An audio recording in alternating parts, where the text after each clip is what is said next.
Bonjour à toutes et à tous, ravi de vous retrouver pour ce JT Breton. Dans l'actualité de ce lundi 25 mars, apprendre le breton, c'est possible un peu partout dans la région, mais en pratiquant la pêche à pied, c'est plus original. Exemple à Gavre, dans le Morbihan.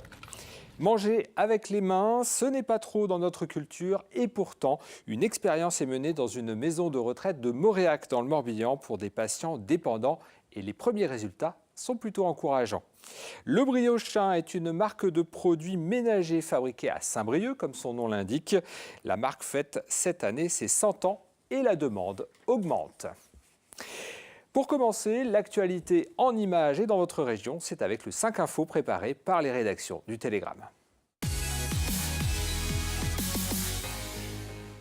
Le temps se gâte pour les opérations de dépollution du Grande America. Une forte houle va perturber jusqu'à la mi-semaine le travail des 9 bateaux mobilisés. Pire encore, les vagues sont en train de fractionner les hydrocarbures. Pour connaître l'étendue des dégâts, un robot télécommandé va bientôt filmer l'épave par plus de 4000 mètres de fond. La semaine dernière, déjà, 2 oiseaux ont été retrouvés mazoutés en Nouvelle-Aquitaine. Le FC Nantes et Cardiff n'ont pas fini de batailler autour du transfert funeste d'Emiliano Sala. Ce lundi, une source proche du club gallois expliquait que l'accord à 17 millions d'euros était nul et non avenu, je cite. Emiliano Sala, qui est mort en janvier dernier dans l'avion le transportant en Grande-Bretagne, n'aurait pas eu le temps de signer un contrat révisé. De son côté, le FC Nantes réclame toujours le paiement du transfert. Adjugé, vendu. Le clone-monnaie des enchères de Saint-Brieuc est parti dimanche pour 76 000 euros. C'est un galeriste suisse qui a remporté le pastel du maître impressionniste face à 4 autres acheteurs. Le combat a été rapide, 3 minutes montre en main. Le pastel Ipor la nuit est destiné à être vendu prochainement. Nolwenn Leroy, c'est plus de 15 ans de carrière et aucun concert aux Vieilles Charrues. Un zéro pointé qui fait rire jaune la chanteuse de Saint-Renan. Ce week-end sur RTL, elle s'est même demandé si les charrues n'avaient pas un problème avec sa tronche, je cite. Un délit de sale gueule qui s'est peut-être généralisé à la Bretagne. Pour l'heure, Nolwenn Leroy n'est à l'affiche d'aucun festival, malgré la sortie d'un nouvel album. La Bretagne part une dernière fois à la conquête de ses trésors sous-marins. La région vient de lancer son 3e et ultime appel à projet Neptune. Chercheurs et associations ont jusqu'au 23 avril pour proposer des idées qui mettent en valeur le patrimoine immergé de la Bretagne. En 2018, 143 000 euros ont été répartis entre 7 projets, dont 3 sont destinés à retrouver l'épave de la Cordelière.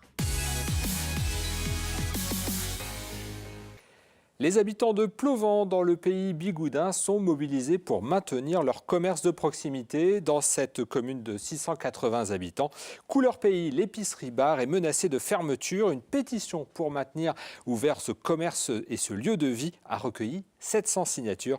Juliette Roger était sur place.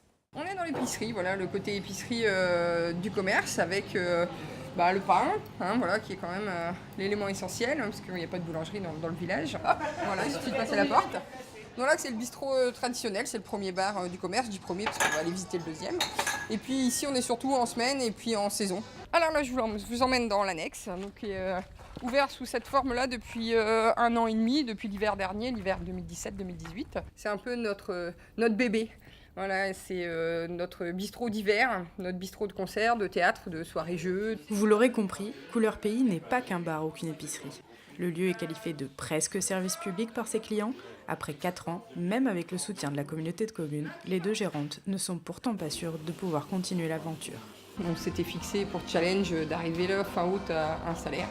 C'est compliqué, voire même impossible. Donc effectivement, en septembre, on a une échéance et la solution, c'est qu'une de nous aille travailler, voire les deux, quoi. C'est pas la même présence, c'est pas la même énergie, donc forcément des conséquences sur le projet et puis sur ce que nous on conçoit être un commerce de proximité, quoi. Et voilà.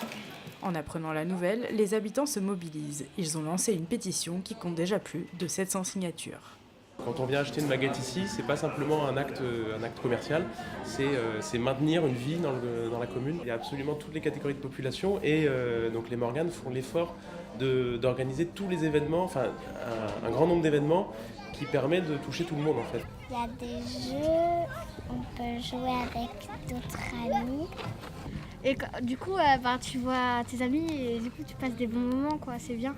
Pour nous, c'est ce qui donne ce bonheur à Plovans d'habiter ici. Le soutien n'est pas que pour Couleur Pays, il est aussi pour la communauté de communes en disant, vous voyez, ce que vous avez fait à Plovans, c'est bien. Une réunion est prévue le 2 avril entre les gérantes, la mairie et la communauté de communes. Son président, Pierre Plouzenec, souhaite, lui, le maintien du commerce et espère trouver une solution. Pratiquer le breton loin des bancs de l'école, c'est ce que propose l'association morbihanaise de culture bretonne Club Anne Théadu. À l'occasion des grandes marées, ce week-end, Karine Chevrolier s'est initiée à la pêche à la palourde, à la cuillère et en breton. Et quand on ne sait ni pêcher la palourde ni parler breton, le défi est double. Le rendez-vous était pris sur les bords de la petite mer de Gavre pour un pesqueta et braisonneg. Pour les Bretonnants, vous m'excuserez de la prononciation, nous sommes là pour apprendre. Et avant de se jeter à l'eau, petit tour d'équipement. Des bottes, bottines neuves, ourzaille, un seau, une cuillère, hurloué vras, hurloué seben. C'est surtout trouver des endroits où on peut utiliser le breton, rencontrer de nouvelles personnes qu'on ne connaissait pas forcément et qui parlent breton, et en même temps apprendre quelque chose. Donc on peut leur apprendre à chercher des palourdes en breton. En breton et à la cuillère, technique traditionnelle plus écologique. Ici, patrimoine et transmission se font largement écho. Mon fils est à l'école d'Iwan, donc j'essaye de parler breton à la maison, mais ça fait qu'1 an donc, que j'ai appris le breton et j'ai pas encore tout le vocabulaire. Mes grands-parents, par exemple, faisaient partie de la génération qui ont été humiliés à l'école. Ils se sont fait gronder pour rien, quoi, juste parce qu'ils parlaient breton. Mais du coup, ils n'ont pas eu le temps, moi, de me parler breton.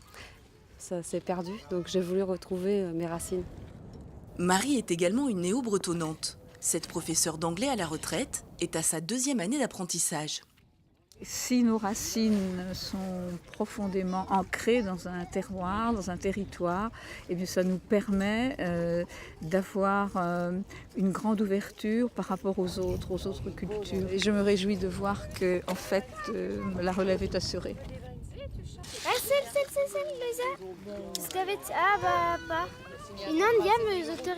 On en a trouvé plein de petits, mais ils sont trop petits pour être mangés, donc non, moi j'aime pas, moi j'ai les palourdes. C'est pour les autres. La maladie d'Alzheimer entraîne des troubles du comportement cognitif et la maladie mène parfois à la dénutrition des personnes âgées ou en perte d'autonomie. Une maison de retraite de Moréac a donc étudié ce bouleversement et a essayé de bouleverser les codes de bienséance. Depuis quelques semaines, le personnel propose aux résidents de manger avec les mains. Xavier Patrigeau s'est invité à l'heure du repas. Aujourd'hui, on prépare la recette du petit roulé galette jambon fromage aux herbes. Alors c'est pour du manger main parce qu'on a certaines personnes qui ont du mal au niveau de la déglutition et tout ça. Dans les cuisines de cette petite unité de vie à Moréac, l'organisation est un peu différente depuis la possibilité de manger aussi avec les mains. L'objectif, proposer des repas équilibrés et adaptés aux 24 résidents. Ce test est une première pour les établissements de la Mutualité française du Finistère et du Morbihan. C'est parti d'un constat avec une résidente qui était en dénutrition, qui perdait énormément de poids et qui ne s'asseyait plus à table. Elle est atteinte de la maladie d'Alzheimer et c'est vrai qu'il n'est pas forcément midi pour elle à midi. Au mois de novembre dernier, on a justement essayé de voir. On partait d'un constat avec une résidente. Est-ce que ça pouvait aussi être bon pour d'autres résidents avec des problèmes visuels ou des handicaps physiques ? Alors depuis le mois de janvier, les agents proposent le manger main à certains patients avec des menus préparés par une diététicienne. Le résultat est positif. Pour l'instant, c'est une reprise de poids pour des personnes qui avaient vraiment perdu du poids. Donc c'est objectif atteint à 100%. Des temps plus calmes à table. Moi, d'un point de vue purement de diète, ce que je vois, c'est qu'une personne qui avait par exemple 3 compléments nutritionnels oraux par jour, aujourd'hui arrive à s'en passer et revient sur une alimentation plus classique, plus familiale. Il a fallu aussi expliquer la méthode auprès des familles et des résidents, car manger avec les mains n'est pas inscrit dans notre culture. Ceux qui ne peuvent pas manger, c'est très bien pour eux. Hein. Chacun fait comme il veut, comme il peut, quoi. 3 autres établissements de la Mutualité française vont proposer prochainement de pouvoir manger aussi avec les mains. Ces recettes ont d'abord été reconnues par les professionnels pour leur efficacité. Le Briochin, spécialisé dans les produits d'entretien, fête cette année ses 100 ans aujourd'hui. Les recettes de grand-mère séduisent de plus en plus de particuliers en quête de produits ménagers plus naturels. Mathilde Kemaner s'est rendue dans l'usine de production à Saint-Brandan. près de Saint-Brieuc. Le savon noir, c'est le produit phare de l'entreprise Briochin. Comme son nom l'indique, elle fabrique ses produits en pays de Saint-Brieuc et cette année, elle fête ses 100 ans d'existence. Donc on met de l'huile de lin, de la potasse et puis une amorce déjà de savon noir. Voilà, tout simplement, et de l'eau. C'est une réjouissance et une grande fierté. Il n'y a pas beaucoup d'entreprises qui peuvent se targuer de fêter leurs 100 ans. En ayant en plus conservé ses valeurs d'origine, puisque nous sommes toujours dans un atelier en France, à côté de Saint-Brieuc, d'un savoir-faire artisanal, de produits qui respectent l'environnement et respectent la santé. Donc oui, on est assez fiers de souffler nos 100 bougies.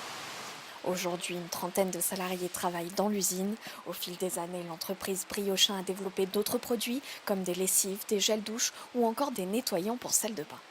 Il y a encore beaucoup de produits simples à créer parce qu'aujourd'hui on cherche encore des nouveaux produits comme le bicarbonate, comme le blanc de meudon, comme l'acide citrique, des produits simples qu'on peut reproposer aux consommateurs.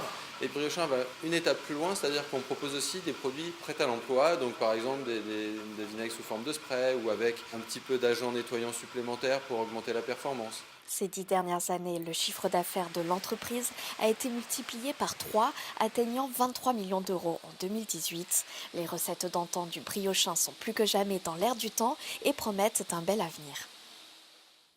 Et pour terminer, ce lundi, quelques règles changent pour capter vos programmes sur la TNT. En effet, afin de vous expliquer ce qui est modifié, nous vous proposons de regarder ce petit récapitulatif.